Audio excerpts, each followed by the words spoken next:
Hi, I'm Madeleine Weiss. I'm a creative director at HAJOK Design agency. I was born in South Africa and we moved to Germany when I was 14.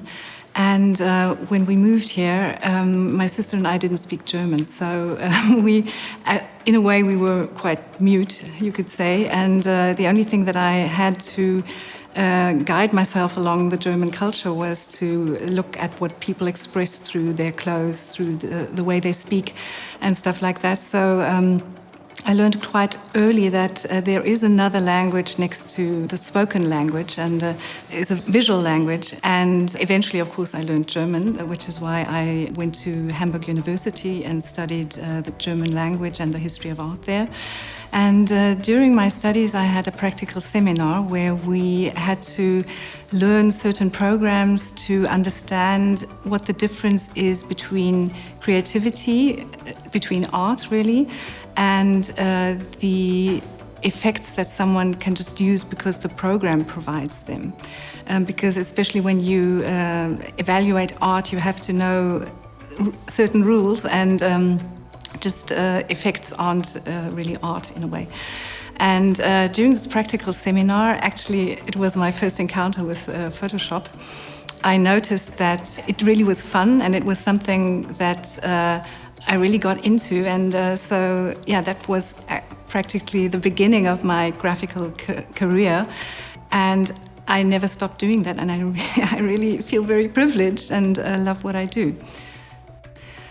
I think everyday life is very, very inspiring, especially due to my background. When I came to Germany not speaking German, it was very important for me to just scan what people say without using language. And during my studies, my history of art studies, I really got into art as a visual concept, and this is something that inspires me today as well. But I really find that nature itself is very inspiring as well. I always say, if you believe in the concept of God, then you would consider God as a graphic designer, because of all these colors, the diversity of forms and structures and stuff like that, this is really inspiring to me. And of course, looking at going to exhibitions, to the movies, to theater, music is very inspiring as well. So everything people do that is creative in a way is inspiring to me. Actually, we always get the best results when we have a diverse team. I must say that I really enjoy collaboration with different fields, with different colleagues. So we always have a team of different experts that come from sometimes even from different countries, which is very important for our work as well, because we, as an agency, we work for European companies as well, and not only for German companies. So I think it's very important to understand how culture is in different countries, what the buying habits are in different countries, and I think that's why it's very important to have a team that has diverse interests, but diverse backgrounds as well. So bringing all these ideas and thoughts together is key to our success, I would say.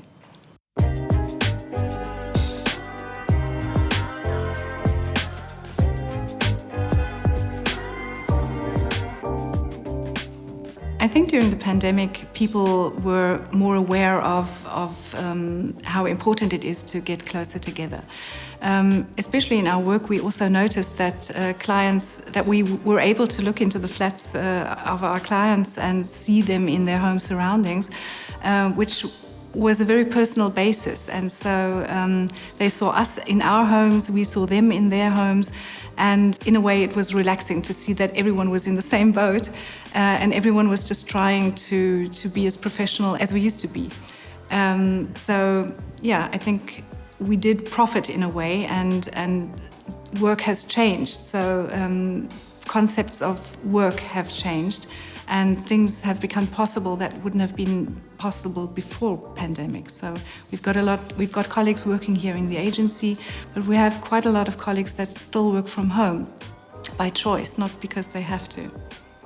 and especially in Germany, because we weren't hit that severely through the pandemic as other countries, fortunately, which is why I think people started to notice how important it is to have art and culture and music and stuff like that. And museums started having online programs, Instagram topics that they had on specific pictures and stuff like that. So we encountered a kind of creativity that no one would have expected in the beginning.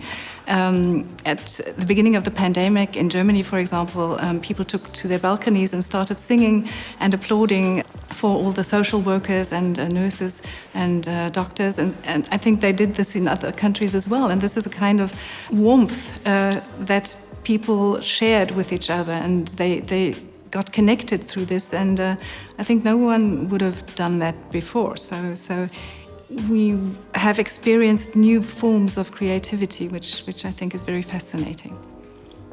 Storytelling is very important for our daily work because as a package designer, we used to have 4 seconds until someone would decide to buy the product that we design or not. Now, through the pandemic, we only have about 2 seconds left. So it is very important for us to focus on a story that we want to tell through the design, to enable our clients to have the best impact on shelf. And what I myself notice is that, of course, for me, a supermarket is like a design book. And I really love walking through a supermarket and looking at all these different packaging designs. But I actually also like reading. I seldom really have time to do that. But what I noticed lately is that book covers, for example, have changed. Not through the pandemic. This is something I noticed before that. But in a way, they have become very tactile. They're very beautifully crafted. And I was thinking maybe the book cover is trying to offer a kind of sensual feeling that so you can connect more to what's written in the book, because I think a lot of people aren't reading books anymore. They're reading online or only magazines and stuff like that. And the question is, what can books offer that an iPad can't? And I think this, the craftiness, the beauty in how things are made, and the material they're made of is something that actually is a niche that only a book can offer. Adobe is a program, or a whole program family, I couldn't live without, because I'm actually not a talented drawer. Yeah, it was a tool that enabled me to be creative. And so, of course, on a daily basis, I use all the programs and I use them at home as well. So I actually couldn't live without it. So the advice I would give is that, of course, you need a good training. I think the basis for success is, of course, training. But once you've got that basis, then I think you have to just trust your guts. I think most people instinctively know what's good, and especially when you're a junior, sometimes you're not really confident enough to stand for your design or for your thoughts, or even mention what you think. So be brave. I think that's very important, and trust your instincts. Trust your guts.